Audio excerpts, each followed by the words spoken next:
Good afternoon, everyone. Welcome to another Wednesday afternoon feast of the intellectual sort.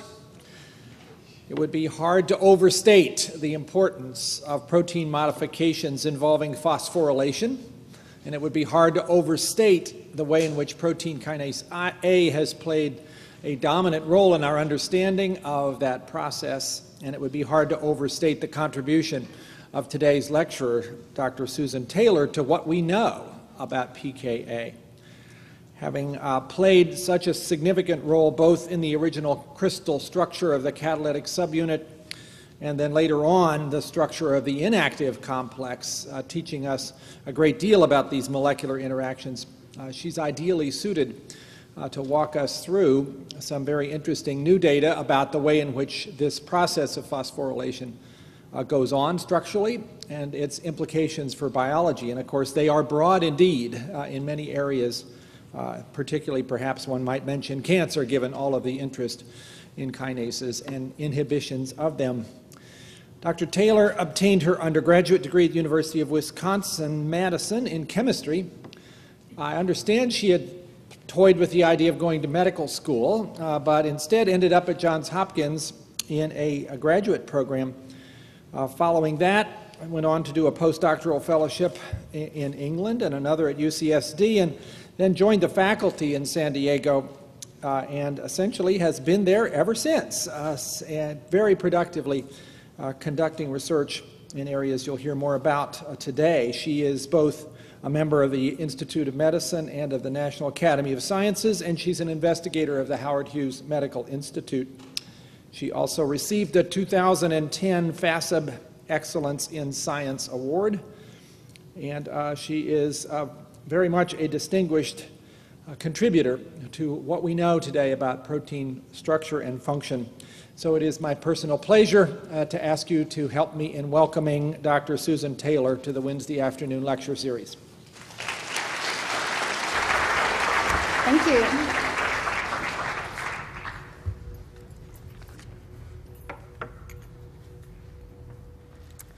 Okay, well, thank you so much, Francis, for the kind introduction and for the invitation to present this lecture. So I thought I would try to go through a number of things this afternoon. Bear with me on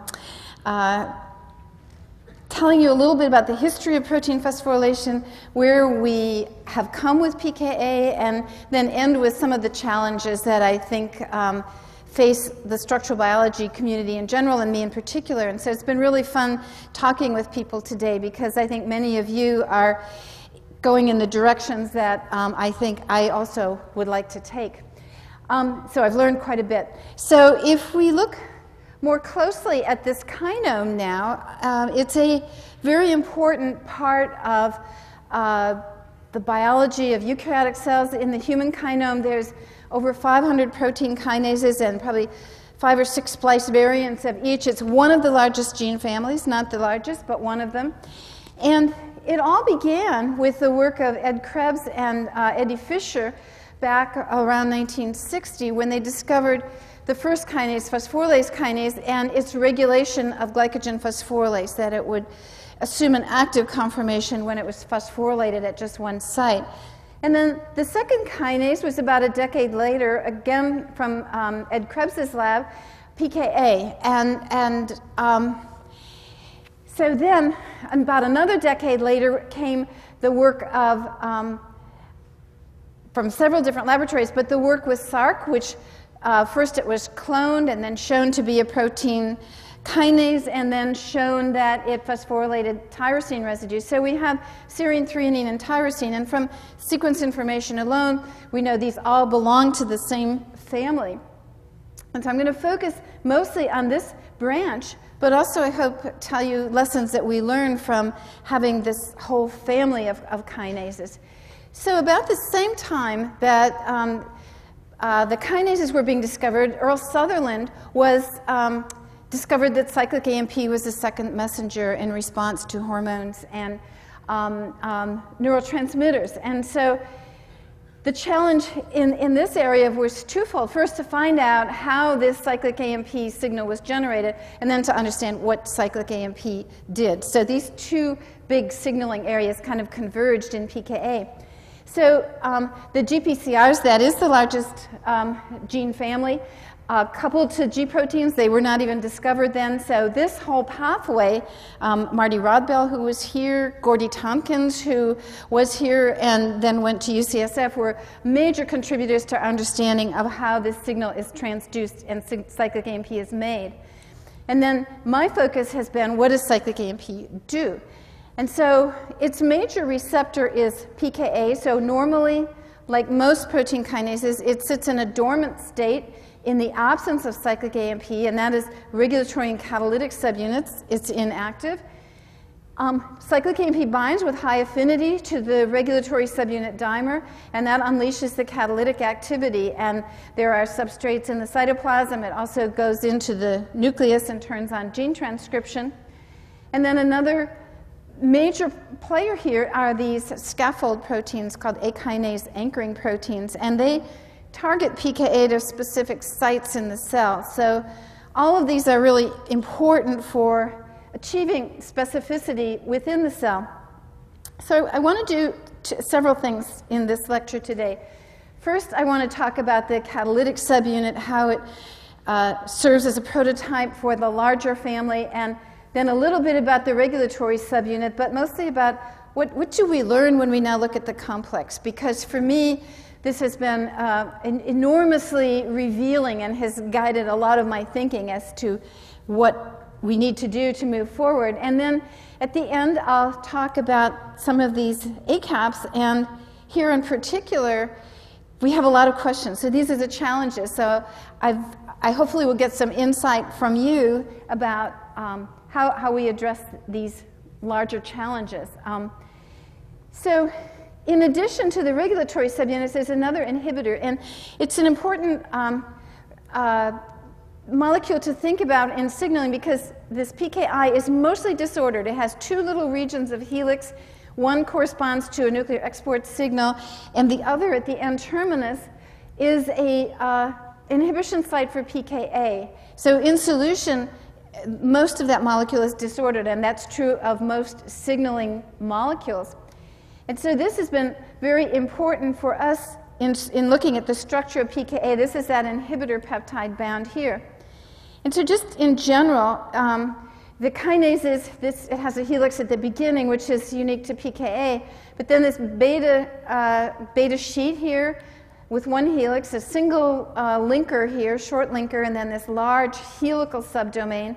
And then there's a C-terminal tail here. But the N lobe and the C lobe are defining features of every kinase. And when we first saw the structure, these are conserved residues, these little white balls, that cluster mostly around the active site, even though they're far apart in the sequence. With the structure, you could see for the first time how they functionally cluster mostly around the site of phosphoryl transfer. And I also want to point out this is a phosphate, so unlike most kinases, we have never, until the last couple of months, seen an inactive kinase. So all of our kinases are phosphorylated here and assume an active conformation. So in many ways, that's been a benefit for us. But this phosphate is absolutely critical to have the active kinase. And here you can see that peptide, the ensemble of NMR structures. The helix here is quite stable and is a tethering site for docking onto the large lobe, whereas this is this inhibitor site that actually docks onto the active site of the kinase. It only assumes a stable conformation when it's bound to the kinase. Otherwise, that region is quite disordered. It's an alanine instead of a serine. A substrate would have a serine or a threonine, and you can see that alanine is poised for a direct inline transfer. So just quickly, the N lobe, the small lobe, has these defining motifs, 3 glycines, a lysine, a glutamic acid. They're all conserved in all those kinases, and they position the gamma phosphate of ATP.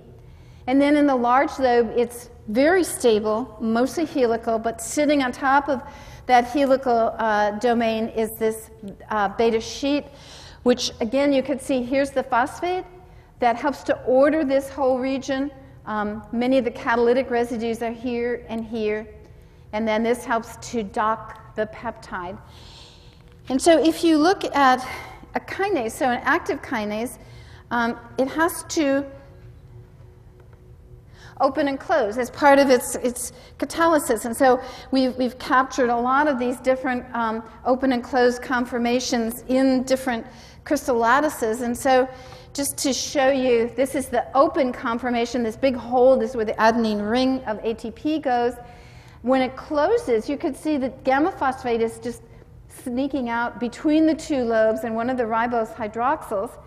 And when you dock that inhibitor peptide, you can see how it's just going there to the active site cleft. So those motions are really critical for having an active kinase. So I wanted first to go back and address how does this kinase evolve? How has the evolution of this eukaryotic protein kinase taken place? And so again, this is having now enormous amounts of sequence data to compare a few structures from eukaryotic-like kinases. Most of them that we have are from the prokaryotes versus the eukaryotic protein kinases. So if we look at these two, you see that the catalytic machinery, these are residues coming from different parts of the protein, are more or less conserved in both of these kinds of kinases.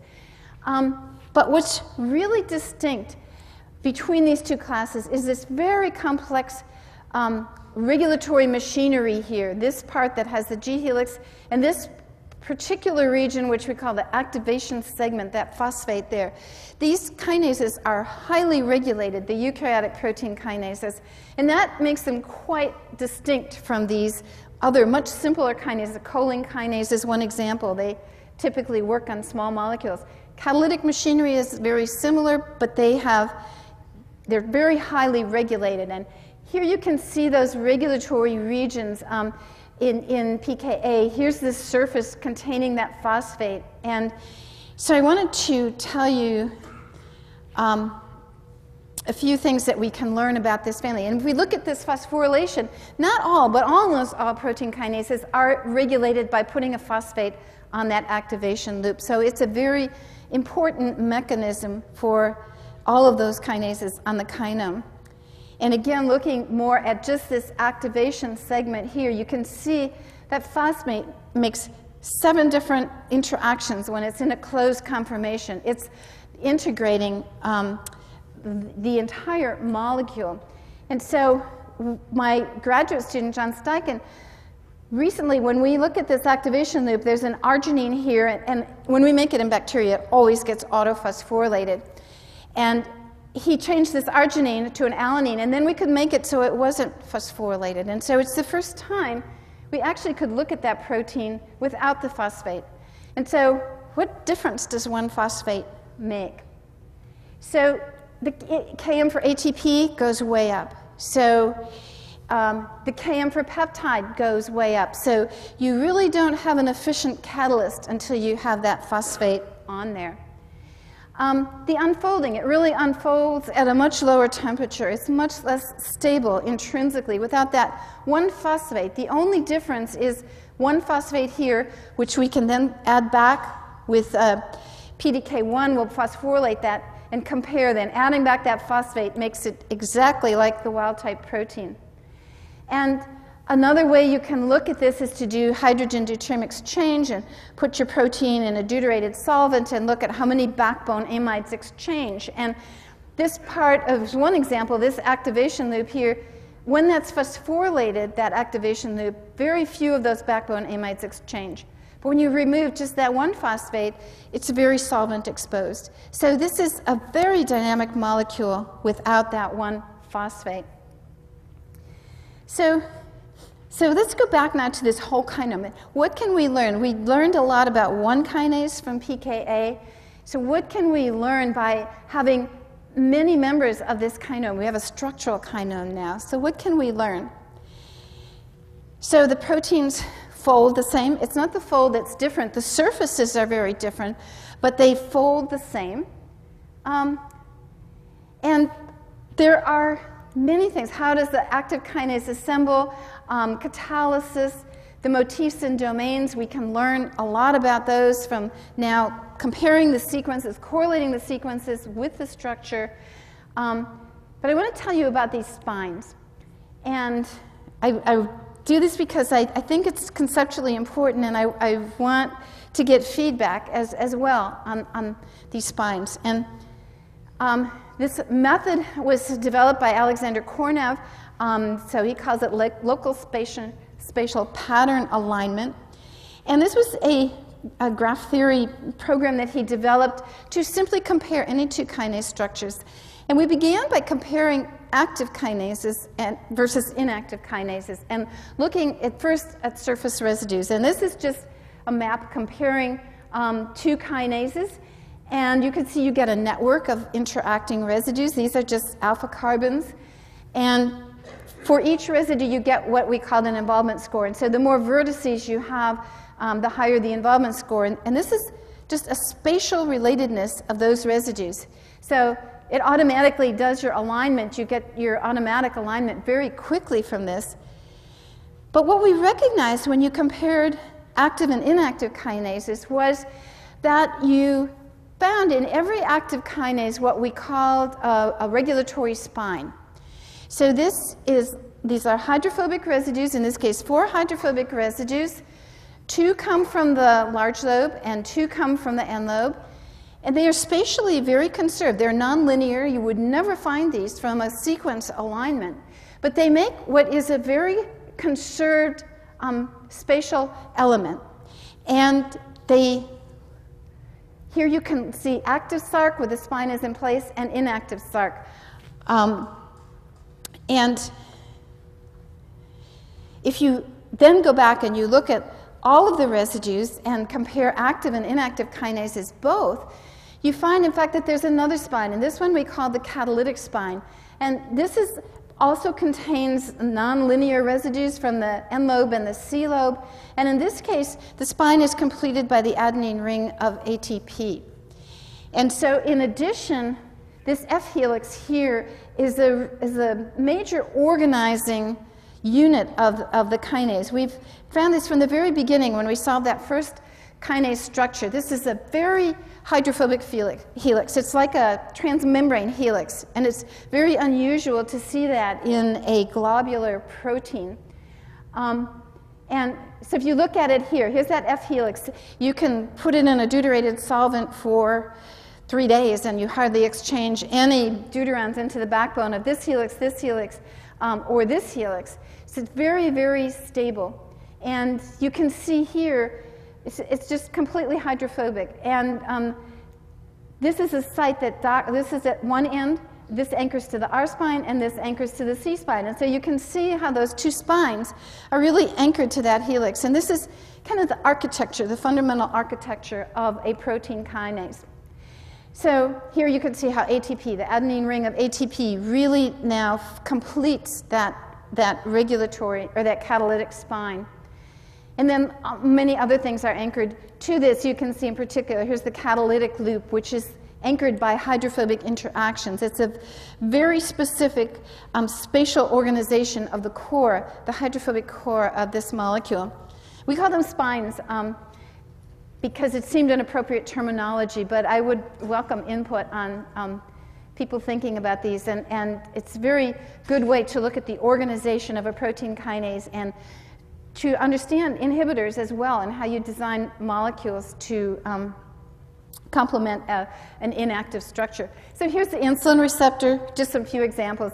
Active, here's the inactive insulin receptor where one of the spine residues has actually flipped over like that. And then this is just another example, AKT, again, where you have the active conformation and the inactive conformation. And John has just actually solved the first inactive structure of PKA, which we're just starting to look at that now. This has only been a couple weeks of looking at this. Here's the active one that we've seen all along before. Here's the inactive one. And so it's the first time that with PKA we're really getting to get a better understanding of what that means when you do not have that spine intact and that whole process of regulation. So again, here's this activation segment, and what do you do when you add that phosphate? You optimize the active site for catalysis. You organize the regulatory spine. So these are two of the spine residues here, one in the N lobe and one in the C lobe. So you do that. And you organize this surface here to interact with the N lobe. So these moieties here are part of the N lobe. So if we now look at, is that phosphorylation of the activation loop sufficient to generate an active kinase? So we know it has a huge impact, and it organizes the C lobe. Is that sufficient? And here's the N lobe in PKA, and we look at how tightly in the closed conformation. This is a really critical interface. And many of the kinase structures we have do not have more than just the kinase core. And so if we look at PKA, if we had just the core, this is the N lobe and the C lobe with no tails. And you have short tails, 40 residues here, 50 residues here. Here's the C tail, here's the N tail. Well, what do those tails do? Are they really important for having a fully active kinase? And just here's quickly the N tail. It's a helix and a myrcellation motif. It's almost like a histone tail. I think of it like that. This is really critical for the active site. If you mutate this tryptophan to an alanine, it's inactive. So it is essential. You can't just take it off. It's essential for the active kinase. You have this myrcellation site. Usually there's an acyl pocket here. It folds in. When you form a holoenzyme with one of the R subunits, it flips out, and that's the form that goes with membranes. So this is important for docking. This asparagine can be deamidated. That will also flip out this tail. It's a phosphorylation site. And then we find there's also another important protein, an A kinase interacting protein that takes PKA into the nucleus. And so there's lots of information embedded within this N-terminal tail. But if we look at the C tail, that's what I'm going to talk about mostly. So these last 50 residues, they wrap around both lobes of the kinase. And this is a ternary complex with ATP in that fully closed conformation. And we call this the active site tether because these residues from the tail actually come around and are an integral part of the ATP binding site. So either of those residues, if you mutate those, the kinase is not active. Again, the tail is an integral part of the active kinase. And I think many structures that we have, you are really missing essential parts. So you do not have a fully active kinase. And that's a great challenge, I think, for the field. So these are critical residues for having an active kinase. And they're not part of the core. Well, Kannan Natarajan was a postdoctoral fellow, and he's computational chemist who really has delved deeply into the sequence information that we have and looked very deeply at the AGC subfamily and asked what is conserved in that AGC subfamily that is not conserved across the whole family. So you've seen that many things are conserved across the whole family. But when he did that analysis, he found that the C-terminal tail is, in fact, a conserved feature of all of the AGC kinases. So PKA, PKC, PKG, AKT, RISC, S6 kinase, all belong to that family. And if we dissect that tail a little bit more, you see one part here that is mostly pretty firmly anchored to the C lobe. So we call this the C lobe tether. And this hydrophobic motif, which, if it's there, is typically anchored to the N lobe. And then this part in the middle, which contains these important active site residues. If there's no nucleotide bound to R kinase, this is usually quite disordered. And so we call this the variable dynamic region, and it's also the active site tether because it does come in and contribute to the active site. So if we look at this tail now, and Here you can count on as shown the residues in the core that are uniquely conserved, and mainly they're conserved to interact with tail residues in this AGC subfamily. So you have this C-lobe tether, the N-lobe tether, and then this part that can go to the active site. And so we think of this very much as a cis-regulatory element that is an essential part of the kinase. And other kinases, such as CDK, it doesn't have a tail like this. It has, the cyclin is going to come in and carry out some of the functions that this tail does in PKA. And so here's the tail as it's bound to the, in the catalytic subunit of PKA. And here's the N-lobe by itself, and you can see how that tail wraps right around the N-lobe. And it has to do two important, it's also phosphorylated. It must position this C helix, so that's a very critical part. It has to come down and interface with that, that phosphate that you've put onto the activation loop. And then this part is pushing down this glycine loop, so it's really contributing to positioning that N-lobe for catalysis. And so here we see phosphorylation of the activation loop is absolutely critical for having an active kinase. But then we see in the AGC kinase, the C-tail primes the N-lobe for catalysis. So the activation loop phosphate is not enough. I would argue it's not enough for any kinase. And here's just superimposing some of these AGC structures that we have. Here's all those C-tails. And you can see there's slight differences, but they, in general, all come around. And this part's very superimposable, and this one is wrapping around in a similar way for all of them. So this is being able to look at a whole family of kinases as opposed to just one. These are three. This is PKA, PKC theta, and AKT, where you have this part that's going to be going to the ATP binding pocket, the hydrophobic motif, and we call this phosphate the turn motif, and then there's another phosphate over here there's a phosphate there. So if you spread these out now on these structures, you can see how each tail wraps around the N-lobe and basically accomplishes the same functions. These are regulated by phosphorylation. So PDK1 is the activating kinase that puts the phosphate on the activation loop of all three of these. The C-tails are also regulated by phosphorylation. So here's a turn motif.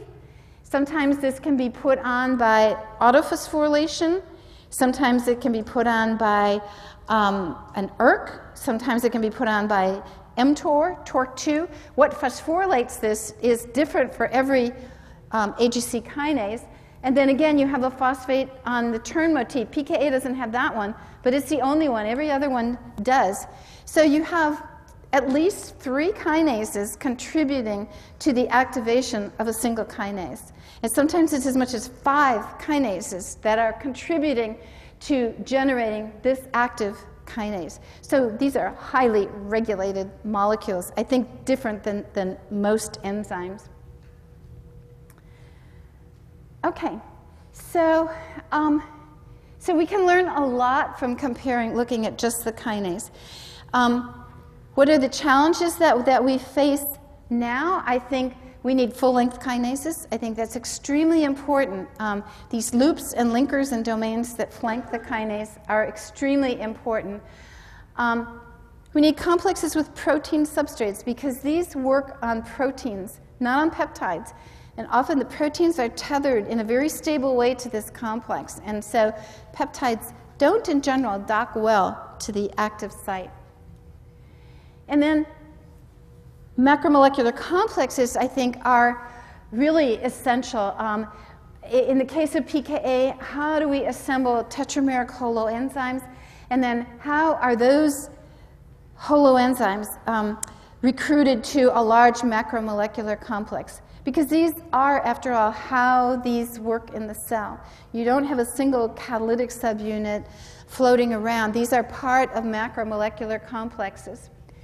So we've learned, as I told you, a lot about the catalytic subunit. It is really a prototype for the whole family, and about the regulatory subunit as a template for understanding how cyclic AMP functions as a second messenger. But to understand how the catalytic subunit was really inhibited by the regulatory subunit, we really needed to have a complex. And to understand how this was activated by cyclic AMP, you needed to have the complex. And we obtained the first structure of a complex back in 2005. And to me, this was the first time I really appreciated how important it was to have these larger complexes. And so I'll tell you a little bit about what we've learned here and how much functional information we gleaned from having a complex as opposed to the two separate structures. So here is the regulatory subunit, more typical of a signaling protein. It has several domains, a dimerization docking domain at the N-terminus, an inhibitor sequence here, and then two cyclic AMP binding domains and a flexible linker. So it's that flexible linker that has, I think, really kept us so far from getting a full-length dimer. But these bind cyclic AMP very nicely and also bind the catalytic subunit. So our first, here's a cyclic AMP binding domain. It's got a helical subdomain, a really nice beta barrel where the cyclic nucleotide binds, and a little sensor piece there that is the characteristic signature for binding cyclic AMP. And cyclic AMP is a signaling molecule throughout biology, through prokaryotes as well as eukaryotes, and this domain is the domain that it docks to. So this is throughout biology, this signaling pathway exists, cyclic AMP. So here we see the first complex, and the red is the inhibitor site that docks to the active site cleft. And in our other structures before of the free regulatory subunit, that was always disordered. So you can see the interactions here mainly with the large lobe of the kinase. What was really surprising to us, and we did not appreciate this at all until we saw this structure. Here's this domain bound to cyclic AMP, and this little piece that has the inhibitor site there, it was always disordered. We never saw it when cyclic AMP was bound.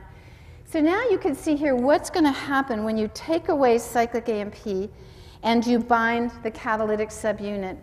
So here's this inhibitor site that now becomes ordered. This is docked into the active site cleft. And I'll show it to you again. And you can follow not only the ordering of this inhibitor site, but the conformational changes that take place in this helical subdomain, because that also we didn't anticipate. We really didn't expect we would have conformational changes of that magnitude. And so just to show you a little bit about where that is going, we're going to now, again, morph this into the docked conformation. You can see that helix extend, and when it does, it's buttressed right up against the large lobe of the catalytic subunit. And again, to look at where it's actually going, here's that activation loop, this phosphorylation site here, and it goes right up against that. So we knew this also from the biochemical studies, that when you don't have this phosphorylated, it doesn't bind very well to the regulatory subunit. So not only adding that phosphate feeds back to the active site and to the end lobe, it also creates a docking site for the regulatory subunit. So it's really it's amazing to me. I've spent my whole life working on this one little protein, but I keep learning new things all the time from it. So,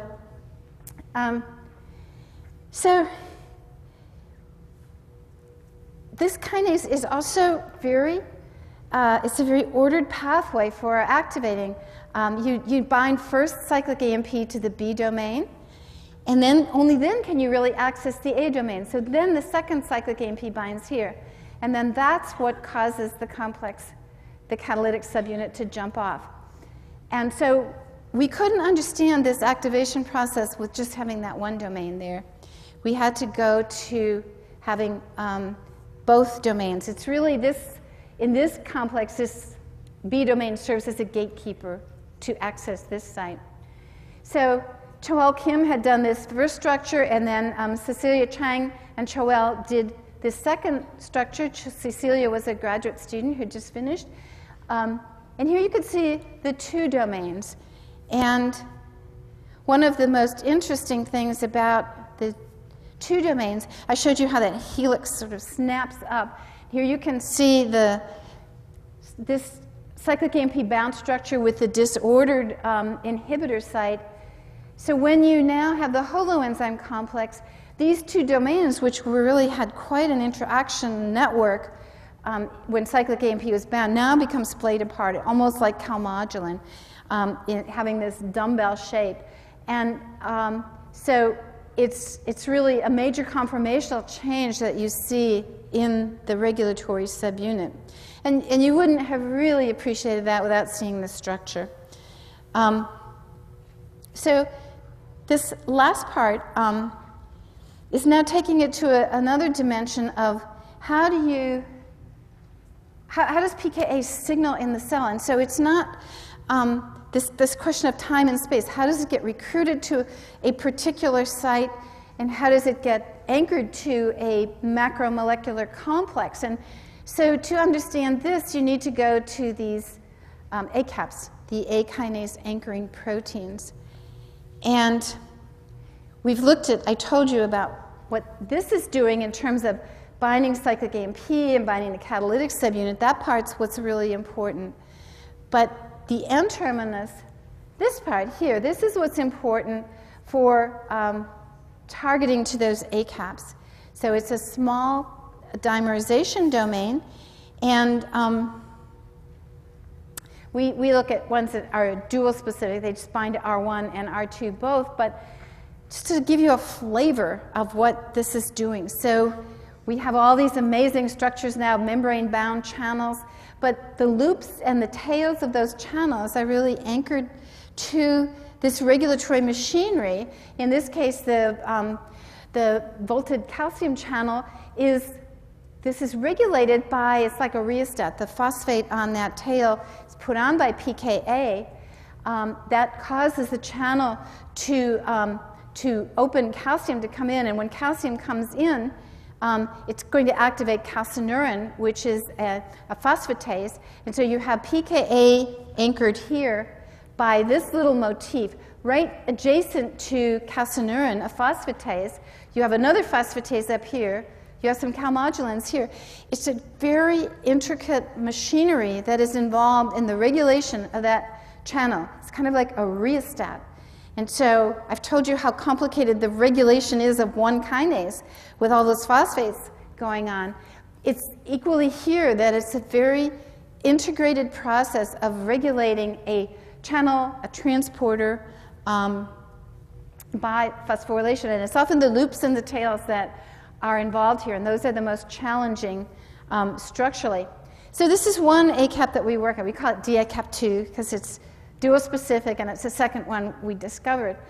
And it has this kind of organization. It has two RGS domains, which until quite recently have remained orphans. It has a PKA phosphorylation site. This is the little part that's going to bind to the dimerization domain, and it has Chris Eggers has just, after several years, finally shown these actually bind to RAB4 and RAB11, these RGS domains. So that's novel. Usually RGS domains bind to G proteins, and this seems to be involved in late endocytosis. So it provides a novel role for this ACAP. And so one of the things it does, this is a sodium phosphate transporter, and Heine Muir, we collaborated with him a number of years ago to show that DACAP2 was anchored to this sodium phosphate transporter by a PDZ domain protein, PDZ-K1. So one of these PDZ domains binds to the C-terminus of our ACAP. another binds to the tail of the transporter, and then there are two extra ones. And this transporter is regulated by PKA not by opening or closing, but it internalizes it. So it's very consistent with this playing a role in endocytosis. And so this is the little part that binds to the regulatory subunit, how you anchor that to the regulatory subunit. And here's this little motif at the end. This is, and this is the PDZ motif here. So within this little bit, there's a lot of information. And then these are two structures that Francis Kinderman was a graduate student who solved this. This R2 binds with 1 to 2 nanomolar affinity. That's very tight binding. Whereas this R1 alpha is about 50 nanomolar that's binding to the same motif. So the next slide, Sarma Ganapathy has actually solved the crystal structure of this complex, and it's hydrophobic. It's an amphipathic helix that docks to this 4-helix bundle, and these hydrophobic residues you can show are essential. These are almost absolute requirements for isoleucine. You can kind of see the pocket when you take away. It's a really hydrophobic groove, but very tight communication. So I want to tell you about another ACAP this DACAP1, the first one we found. And so this is taking us to another part of the cell. This is taking us to the mitochondria. And so it's almost as like doing the structure is the easy part. It's really understanding the biology that's the hard part. But there are two proteins here that I think are quite novel and quite interesting. So PKA is known to really play a role in fission and fusion of mitochondria. The dynamics of mitochondria and sort of the role of PKA, there's many decades of literature on that. Exactly how that happens is not quite clear. But this ACAP here is going to the outer mitochondrial membrane.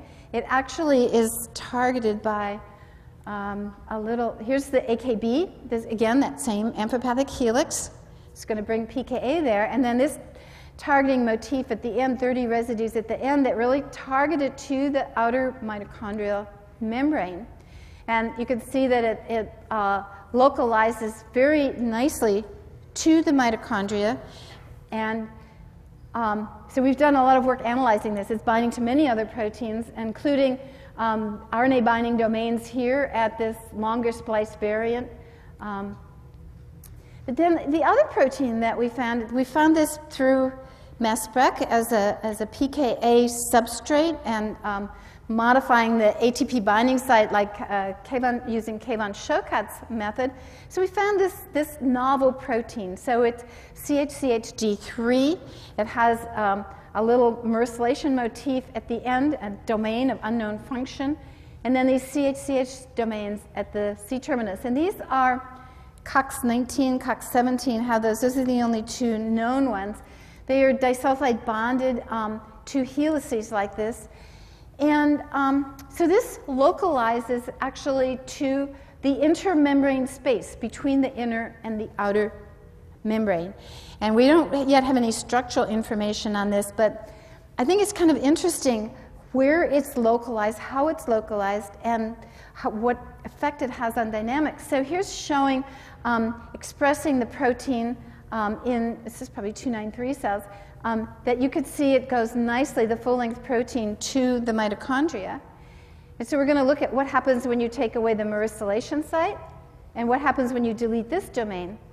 So both of those are important for targeting. So here when you just change the glycine to an alanine, it will no longer be myristylated. And now you can see there's a lot of it in the cytoplasm. And so you no longer see this beautiful localization like you see here.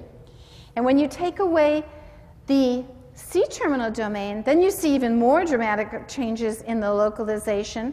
And again, here you don't see any co-localization anymore to the mitochondria. And when you take away both of them, then it's much more cytoplasmic. So this is taking away both the myrcellation site. So now, again, there's no more co-localization. So Manjula Darshi has gone ahead and looked at what are the other interacting proteins. And so we find this CHCHD3 protein is really kind of at the interface between the inner membrane and the outer membrane. And that myrcellation site is really important for docking it to the SAM complex, specifically to SAM50. While as the CHCHD domain is localizing it to mitophilin. So it seems to be truly bridging the outer membrane and the inner membrane. And many people here know a lot more about this than I do, but we're starting to put the players in place. So the other interesting thing is what happens when you do an RNAi and knock this out?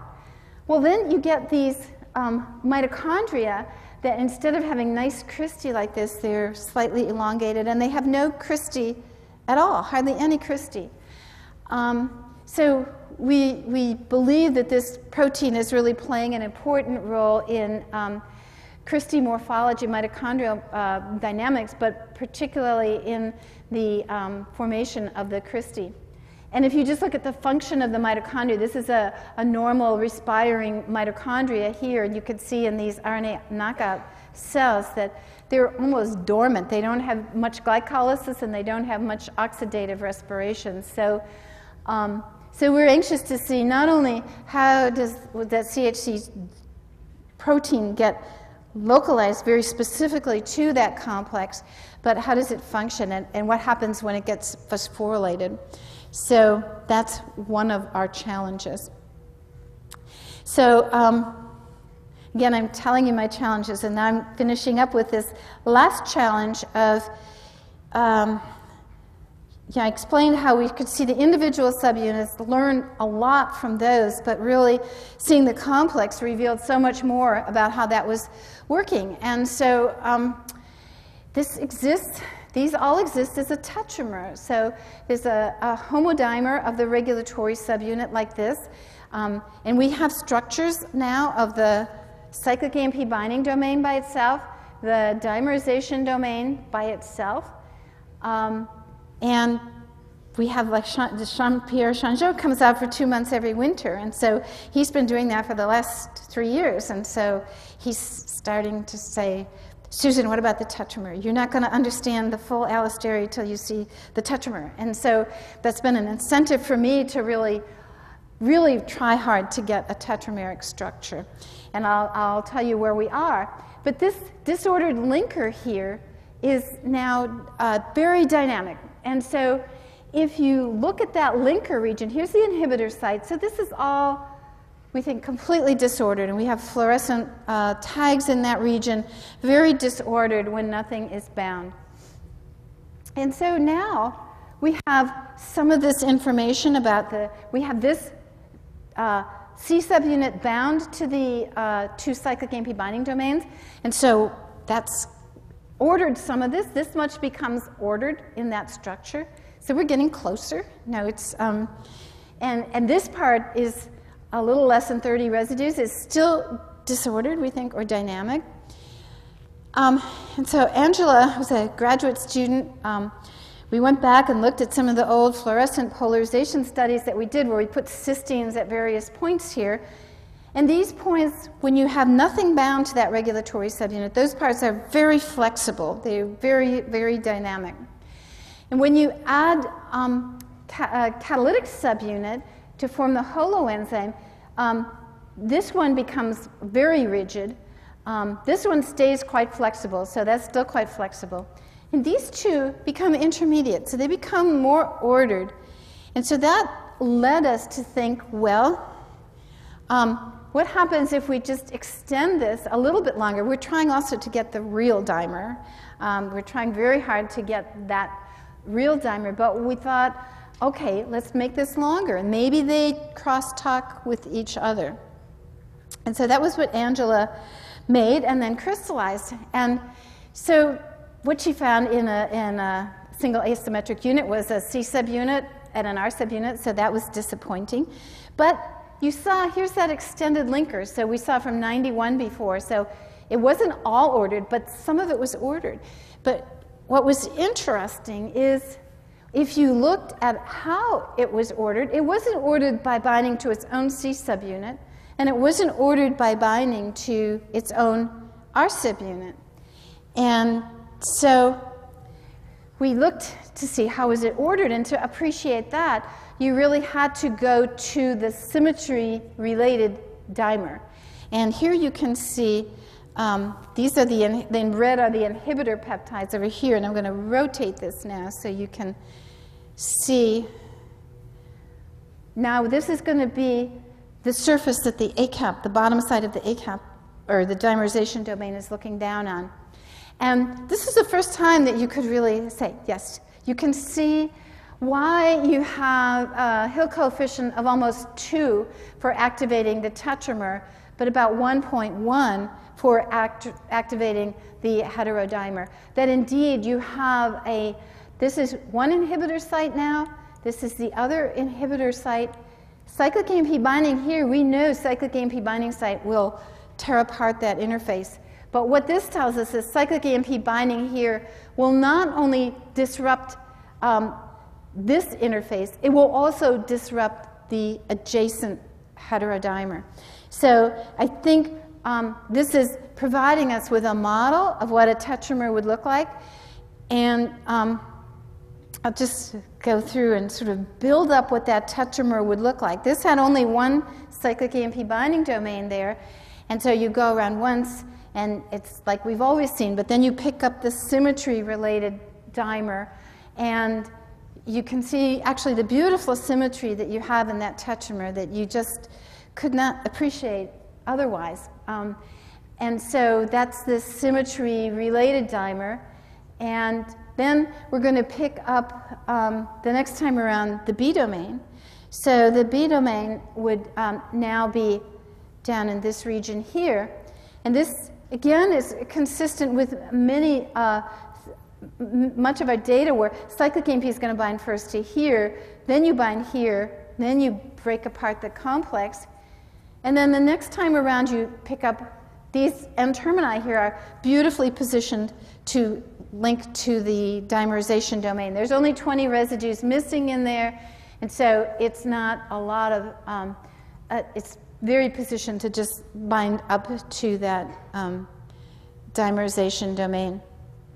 And so one of the things that we also do, again to make us honest that our crystal structures are actually reflecting what we see in solution, we do a lot of small angle X-ray scattering and a lot of small angle neutron scattering.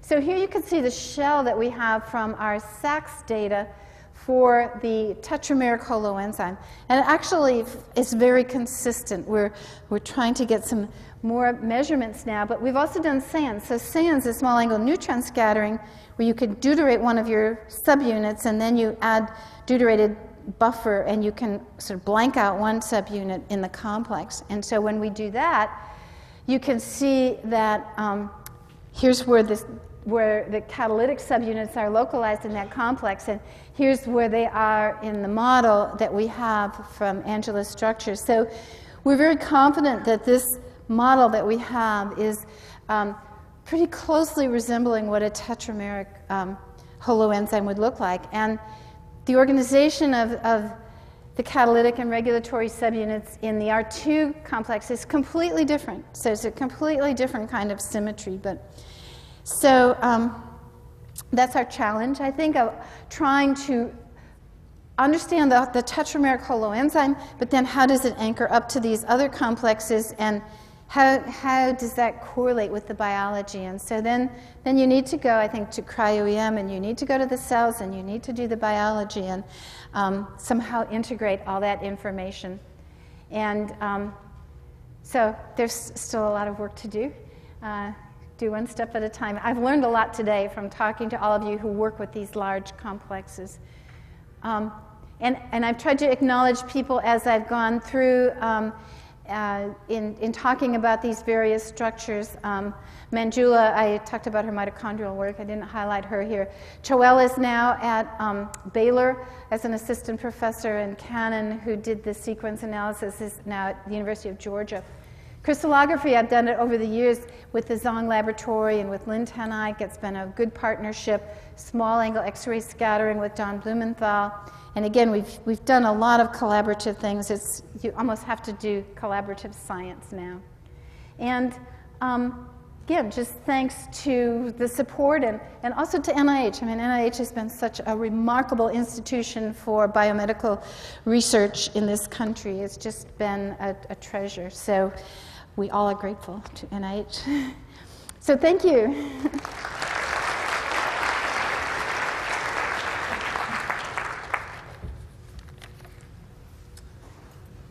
So we have time for a few questions. There are microphones in the aisles. Please come forward to use them so that people can hear your questions in the archived version.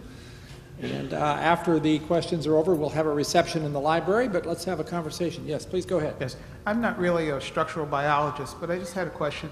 Yeah. Are there any major breakthroughs that have allowed you to now look at larger complexes, or has it just been an incremental, Well, slow steps? I think there are certainly major breakthroughs in the technology like cryo-EM. This is one of the havens where you really are being able to build up larger complexes, look at larger complexes. So that's in not only being able to collect more data, but just the microscopes, the improvement of the microscopes, that's certainly making a big difference there. Purification and expression of proteins, I think all of these things, it really depends on having very pure proteins. And so there have been lots of advances in the technology for purifying proteins, purifying them rapidly, getting those complexes. Crystallography, being able to go to the synchrotrons, a lot of robotic technology that's developed over the last couple of years. You can, like some of these, we'll set up robots. We only got one crystal, for instance, of one of those ACAP ones. And we collected it on our home site and took it up to Berkeley and collected data there. We got the whole thing from one crystal. That was the only crystal that we had. So just being able to scan more, those have all helped. And the imaging things in cells, I mean, those are absolutely essential. Being able to look at your molecules in living cells. You need to do those things together. Thank you.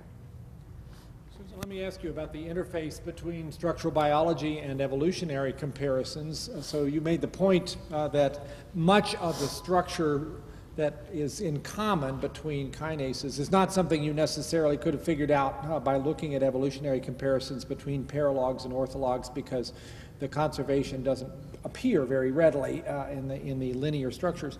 But I'm just wondering, flipping it around the other way, presuming that there are areas that appear highly conserved when you look at paralogs and orthologs, and now that you know the structures, do you understand all of them, or is it possible that they're pointing you towards other domains, even of these well-characterized proteins, that must have a function that's yet to be elucidated? I mean, certainly they're pointing to other domains because the interacting domains are going to come and influence the kinase function. So they clearly are pointing to the importance of these other interacting proteins and how those are coming together. Mm-hmm. And I mean, obviously we still have lots to learn, but just delving into the sequence very deeply, and what is that telling you about billions of years of evolution? It's like, that's a lot of experiments that were done. So it's a lab notebook. Yeah. Well, if there are no further questions, maybe people would like to speak one-on-one to our wonderful speaker, and we are going to adjourn to the library where there's a reception with some cookies and coffee and stuff. So please, you all come and join us. And thank you again, Susan, for a very illuminating lecture.